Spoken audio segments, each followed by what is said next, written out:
busted. Obama gave Iran secret access to U.S. financial system, by Amy Moreno for TruthFeedNews.com. The truth behind Obama's disastrous Iran deal just keeps getting worse and worse. As most information bubbles to the surface, we're truly discovering what an abject failure Obama was and how dangerous his legendary, quote, deal is. And most importantly, how smart President Trump was to end it. A new report out states that Obama screwed over the American people even more than we realize by giving Iran state sponsors of terror access to the U.S. financial system. More treasonous moves by America's most sinister president ever. From Washington AP, the Obama administration secretly sought to give Iran access, albeit briefly, to the U.S. financial system by sidestepping sanctions kept in place after the 2015 deal, despite repeatedly telling Congress and the public it had no plans to do so. An investigation by Senate Republicans released Wednesday sheds light on the delicate balance the Obama administration sought to strike after the deal as it worked to ensure Iran received its promised benefits without playing into the hands of the deal's opponents. Amid a tense political climate, Iran hawks in the U.S., Israel, and elsewhere argued that the United States was giving far too much to Tehran and that the windfall will be used to fund extremism and other troubling Iranian activity. The report by the Senate Permanent Subcommittee on Investigations revealed that under President Barack Obama, the Treasury Department issued a license in February of 2016, never previously disclosed, that would have allowed Iran to convert $5.7 billion it held at a bank in Oman from Omani rials into euros by exchanging them first into US dollars. If the Omani bank had allowed the exchange without such a license, it would have violated sanctions that bar Iran from transactions that touch the U.S. financial system. The effort was unsuccessful because American banks themselves, afraid of running afoul of U.S. sanctions, declined to participate. The Obama administration approached two U.S. banks to facilitate the conversion, the report said, but both refused, citing the reputational risk of doing business with or for Iran. The Obama administration misled the American people and Congress because they were desperate to get a deal with Iran, said Senator Rob Portman, Republican of Ohio, the subcommittee's chairman. Now there's a surprise, right? Issuing the license was not illegal. Still, it went above and beyond what the Obama administration was required to do under the terms of the Iran deal. Under the deal, the U.S. and world powers gave Iran billions of dollars in sanctions relief in exchange for curbing its nuclear program. Last month, President Donald Trump declared the U.S. was pulling out of what he described as a disastrous deal. But the license issued to Bank Muscat stood in stark contrast to repeated public statements from the Obama White House, the Treasury, and the State Department, all of which denied that the administration was contemplating allowing Iran access to the U.S. financial system. Shortly after the deal was sealed in July of 2015, then Treasury Secretary Jack Lew testified that even with the sanctions relief, Iran will continue to be denied access to the world's largest financial and commercial market. A month later, one of the Lew's top deputies, Adam Zuzbin, testified that despite the deal, Iran will be denied access to the world's most important market and unable to deal in the world's most important currency. Yet, Almost immediately after the sanctions relief took effect in January of 2016, Iran began to complain that it wasn't reaping the benefits it had envisioned. Iran argued that other sanctions, such as those linked to human rights and terrorism and missile development, were scaring off potential investors, and banks who feared any business with Iran would lead to punishment. The global financial system is heavily intertwined with U.S. banks, making it nearly impossible to conduct many international transactions without touching New York in one way or another.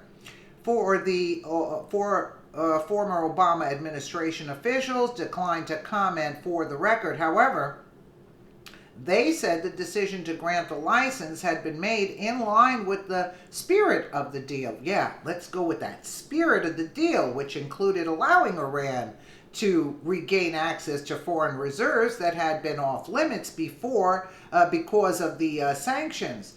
They said public comments made by the Obama administration at the time were intended to dispel incorrect reports about non-existent proposals that would have gone much farther by letting Iran actually buy or sell things in dollars. The former officials spoke on condition of anonymity because many are still involved in national security issues. As the Obama administration pondered how to address Iran's complaints in 2016, reports in the Associated Press and other media outlets revealed that the U.S. was considering additional sanctions relief, including issuing licenses that would allow Iran limited transactions in dollars. Democratic and Republican lawmakers argued against it throughout the late winter, spring, and summer of 2016. They warned that unless Tehran was willing to give up more, the U.S. shouldn't give Iran anything more than it already had. At the time, the Obama administration downplayed those concerns while speaking in general terms about the need for the U.S. to live up to its part of the deal. We have to live up to our deal. Secretary of State John Kerry, Lurch, and other top aides fanned out across Europe, Asia, and the Middle East, trying to convince banks and businesses they could do business with Iran without violating sanctions and facing steep fines. Put your necks on the line. That's what they were saying to the banks. They said no. Since Iran has kept its end of the deal, it is our responsibility to uphold ours in both letter and spirit, Liu said at the Carnegie Endowment for International Peace in March of 2016 without offering details. Of course not. Let's not offer any details. That same week, the AP reported that the Treasury had prepared a draft of a license that would have given Iran much broader permission to convert its assets from foreign currencies into easier to spend currencies like euros, yen or rupees, but first exchanging them for dollars at offshore financial institutions. The draft involved a general license, a blanket go-ahead that allows all transactions of certain types rather than a specific license like the one given to Oman's bank, Muscat, which only covers specific transactions and institutions. The proposal would have allowed dollars to be used in currency exchanges, provided that no Iranian banks, no Iranian rials, and no sanctioned Iranian individuals or businesses were involved, and that the transaction did not begin or end in U.S. dollars. Well, the Obama administration officials at the time assured concerned lawmakers that a general license wouldn't be coming, but the report from the Republican members of the Senate panel showed that a draft of the license was indeed prepared, though it was never published. And when questioned by lawmakers about the possibility of granting Iran any kind of access to the U.S. financial system, Obama-era officials never volunteered that the specific license for Bank Muscat in Oman had been issued 2 months earlier. According to the report, Iran is believed to have found other ways to access its money, possibly by exchanging it in smaller quantities through another currency.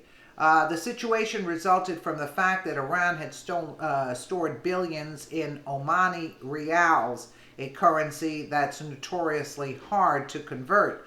The US dollar is the most dominant currency, so allowing it to be used as a conversion instrument for Iranian assets was the easiest and most efficient way to speed up Iran's access to its own funds. For example, if the Iranians want to sell oil to India, they would likely want to be paid in euros instead of rupees, so they could more easily use the proceeds to purchase European goods. That process commonly starts with the rupees being converted into dollars just for a moment before being converted once again into euros. U.S. sanctions block Iran from exchanging the money on its own.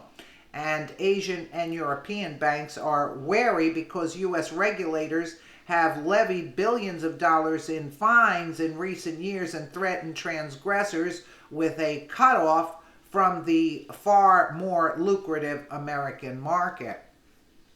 Yeah, how about all those billions there that Obama sent them for the deal, huh? Those were all in pallets of cash, right? Well, there you go. A traitor from the get-go. He should be prosecuted, this Obama. He was really, and then Lurch too, Kerry there. Listen, they were making money off this deal. There's no two ways about it.